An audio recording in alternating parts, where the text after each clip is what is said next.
ফিলিস্তিন রাষ্ট্র মুছে ফেলতে চাইছেন দখলদার প্রধানমন্ত্রী বেনিয়ামিন নেতানিয়াহু। বৃহস্পতিবার মালে আদুমিম এলাকায় এক অনুষ্ঠানে তিনি সই করেছেন এমন এক চুক্তিতে যা কার্যকর হলে ভবিষ্যতে কোনো ফিলিস্তিন রাষ্ট্র গড়া প্রায় অসম্ভব হয়ে পড়বে। নেতানিয়াহু দম্ভ ভরে ঘোষণা দেন, কোনো ফিলিস্তিন রাষ্ট্র থাকবে না, এই প্রতিশ্রুতি পূরণ করছি আমরা। এই পরিকল্পনায় পশ্চিম তীরে নতুন করে ৩,৪০০টি বাড়ি নির্মাণ করা হবে। এর ফলে পূর্ব জেরুজালেম থেকে অধিকাংশ পশ্চিম তীর বিচ্ছিন্ন হয়ে যাবে। অথচ ফিলিস্তিনিরা বহুদিন ধরেই পূর্ব জেরুজালেমকে নিজেদের ভবিষ্যৎ রাষ্ট্রের রাজধানী হিসেবে দেখতে চায়।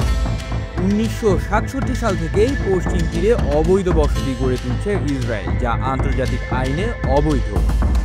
ফিলিস্তিনি কর্তৃপক্ষের মুখপাত্র নাবিল আবু রেদুইনে কঠোর প্রতিক্রিয়ায় বলেছেন, এই সিদ্ধান্ত দ্বিরাষ্ট্রীয় সমাধানকে পুরোপুরি ধ্বংস করবে। তিনি উল্লেখ করেন, জাতিসংঘের ১৪৯টি সদস্য দেশ ইতোমধ্যেই স্বাধীন ফিলিস্তিন রাষ্ট্রকে স্বীকৃতি দিয়েছে, বাকিদেরও এগিয়ে আসা উচিত। কিন্তু নেতানিয়াহুর অবস্থান নতুন কিছু নয়। ৯০-এর দশকে অসলো চুক্তির সময়ও তিনি প্রকাশ্যে সমালোচনা করেছিলেন ফিলিস্তিন রাষ্ট্র প্রতিষ্ঠার প্রচেষ্টাকে। এবার সরাসরি ঘোষণা দিলেন, মানচিত্র থেকে ফিলিস্তিনকে মুছে ফেলাই তার লক্ষ্য। প্রশ্ন উঠছে, এই পরিকল্পনা কি ইসরায়েল ফিলিস্তিন দ্বন্দ্বকে আরও ভয়াবহ সহিংসতার দিকে ঠেলে দেবে, নাকি বিশ্ব শক্তির চাপ একে আটকে দিতে পারবে? উত্তেজনা এখন তুঙ্গে।